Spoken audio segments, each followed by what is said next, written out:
Tak ahoj, vítajte na kanáli For Work and Fun a v dnešnom videu sa pozrieme na tlakový postrekovač Parkside zo série Performance. Takže poďme na to, vyskúšame a poriadne ho otestujeme.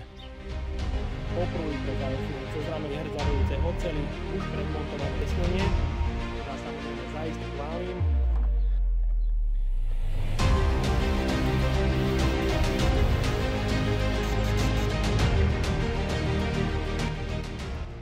Ďalšou novinkou zo série Parkside Performance je tlakový postrekovač s modelovým označením PRDSP 20 LI A1, ktorý je určený hlavne pre záhradkárov na rozprašovanie rôznych chemikálií, či už na nežiaduce porasty, alebo aktuálne na rozvíjajúcu sa vegetáciu.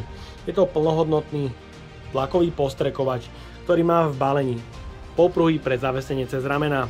Ďalej je tu plnohodnotná plastová nádoba, ktorá má objem 16 litrov, ďalšie 4 trysky pre rôzne rozprašovanie a tlakový postrekovač má možnosť navolenie tlaku 5 alebo 6 barov. Je tu stále 5-ročná záruka a myslím, že celkom zaujímavá cenovka, niekde okolo 60 €, je na jeden kus 20V batérie, takže poďme na to, odbalíme si ho.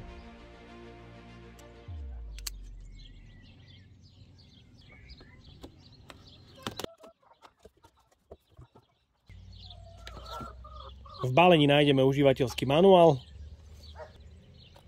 sada náhradných tesniacich krúžkov, sú to bežné okrúžky rôznych priemerov a hrúbok. Ďalej je v balení sada náhradných trysk, 4 plastové trysky pre rôzny typ rozprašovania.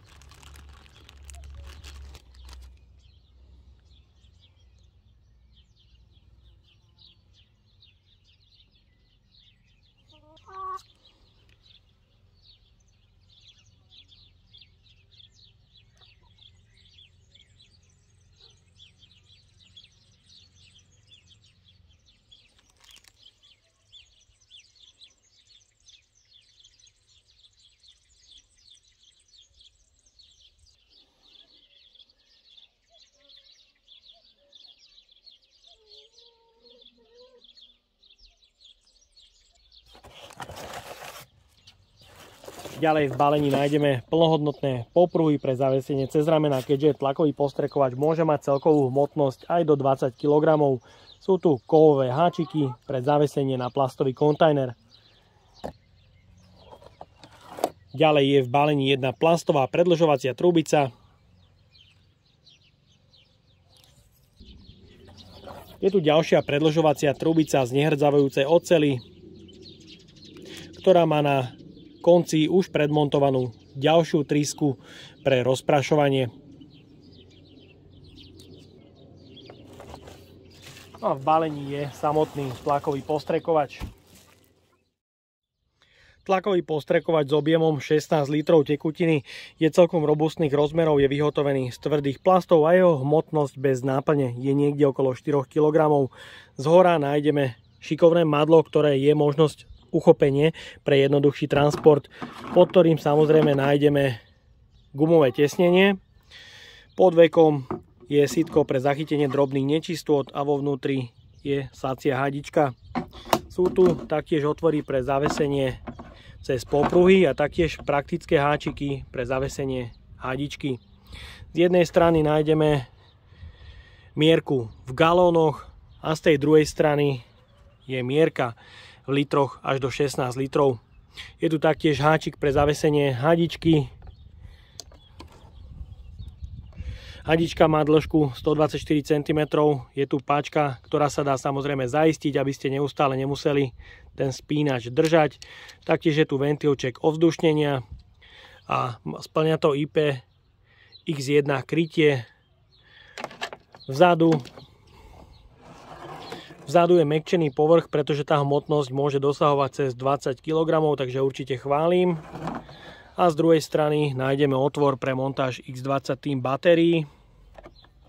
Ja už tu mám predmontovanú 8 baterku, takže do toho vlezú všetky X20 Team batérie, čo je fajn. Ďalej je tu kontrolka stavu nabitia batérie v 3 leveloch. Tlačítko zapnutia na prvej rýchlosti, tlak 5 barov, stredná poloha vypnutie a druhá rýchlosť, na ktorom tlak je až 6 barov. Takže poďme na to, poriadne ho otestujeme. Popruhy pre takéto zariadenie sú samozrejme nutnosťou, takže určite chválim, že sú v základnom balení.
Postrekovač už po krátkej pauze prechádza do režimu šetrenia energie. Preto ledky deaktivuje, ale postrekovač sa znova nezapne s tlačením spínača. Je to škoda, že výrobca tu nastavil až tak krátky čas na opätovné spustenie. Vtedy je potrebné znova kolískový prepínač prepnúť do polohy 0 a znova na jednotku alebo dvojku. Vtedy sa znova zapne a môžete znova pracovať. Určite je dobré, že postrekovač má dve rýchlosti.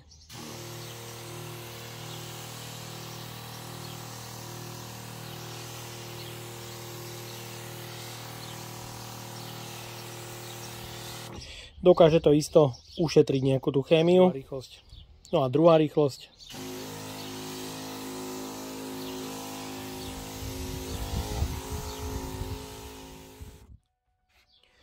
Nádobu som naplnil po okraji, takže je plná 16 litrov vody. Vyskúšame rýchlosť odčerpávania pomocou práve tejto spršky. Tá má 4 otvory, takže by to malo ísť s ňou nejak najrýchlejšie. Vyskúšame to samozrejme na druhej rýchlosti. Budem striekať nepretržite a zároveň sa pozrieme na hlučnosť.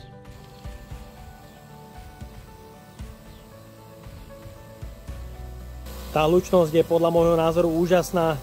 Je to niekde okolo 65 decibelov, čiže výborne.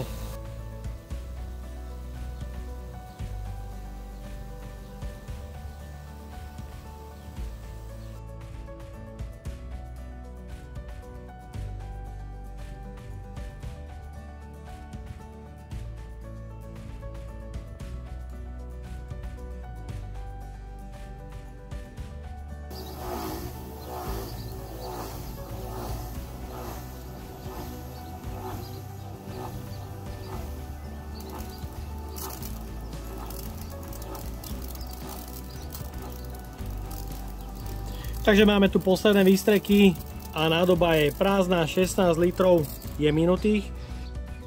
Rýchlosť odčerpávania bola podľa môjho názoru výborná, taktiež hlučnosť len do 70 decibelov, ale po celý čas som pociťoval vibrácie na držadle. Pozrieme sa aj do nádoby, koľko vody tam ostalo.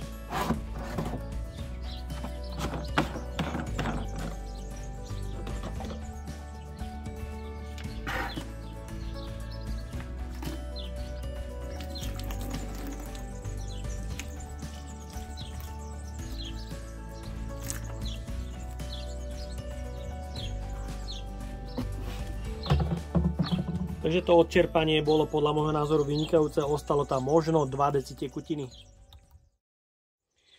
Reakcia spínača na opakované zopnutie je výborná. Môžete počúvať, ako reaguje čerpadlo.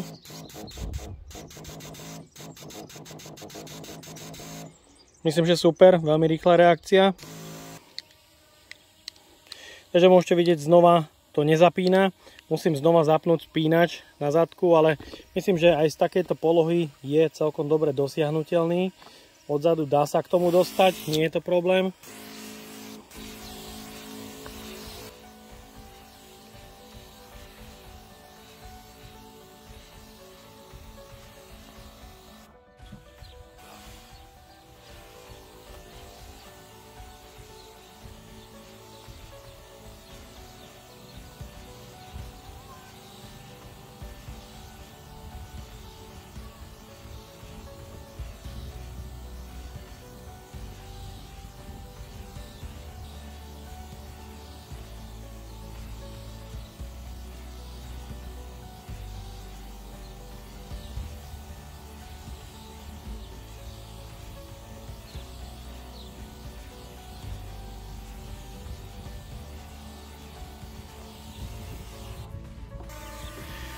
Tak pre vašu predstavu, tak táto vlečka má 1,20 x 2,50.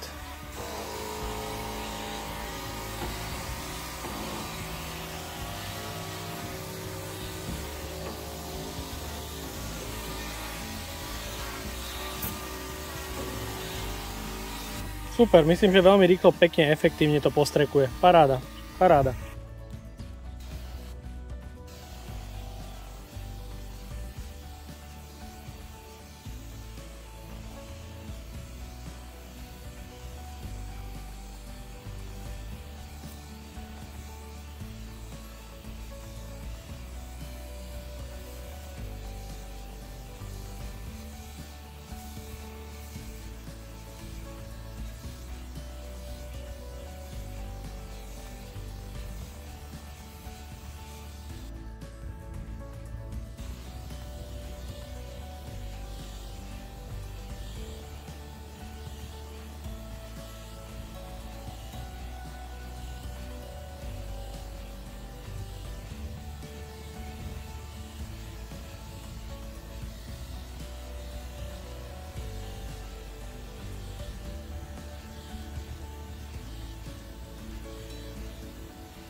Tlakový postrekovač je absolútne nenáročný na batériu. Ja som dnes používal 8 Ah batériu, ktorú som mal plne nabitú pre test. Minul som 5 nádrží a z batérie nechýba ani jeden článok, preto si myslím, že je použiteľný aj s malou 2 Ah batériou.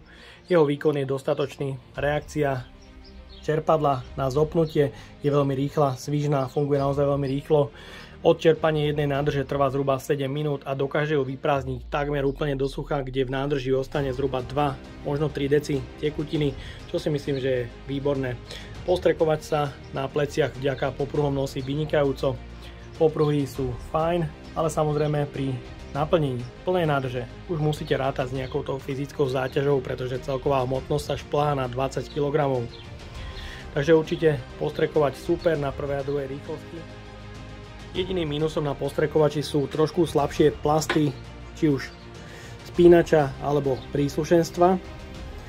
To príslušenstvo ale môže byť využiteľné aj na nejaké iné aplikácie, kde si myslím, že s touto sprškou môžete bez problémov polievať nejaké tie kvetiny alebo dokonca umyť bicykel pri nenáročnom znečistení. A taktiež, že pri krátkej pauze sa čerpadlo deaktivuje a spínač musíte opakovane zapínať. Takže v konečnom dôsledku sa na niektoré z týchto minusov dá zvyknúť, no a ja dúfam, že sa vám dnešné video páčilo. Ak by ste ma aj vy chceli podporiť finančným príspevkom, dole do popisu vkladám link na PayPal Donate. No a odo mňa je to na dnes všetko. Ak sa vám toto video páčilo, daj like, potvrď odber a zvonček, aby ti už neušlo ďalšie video. Ahoj.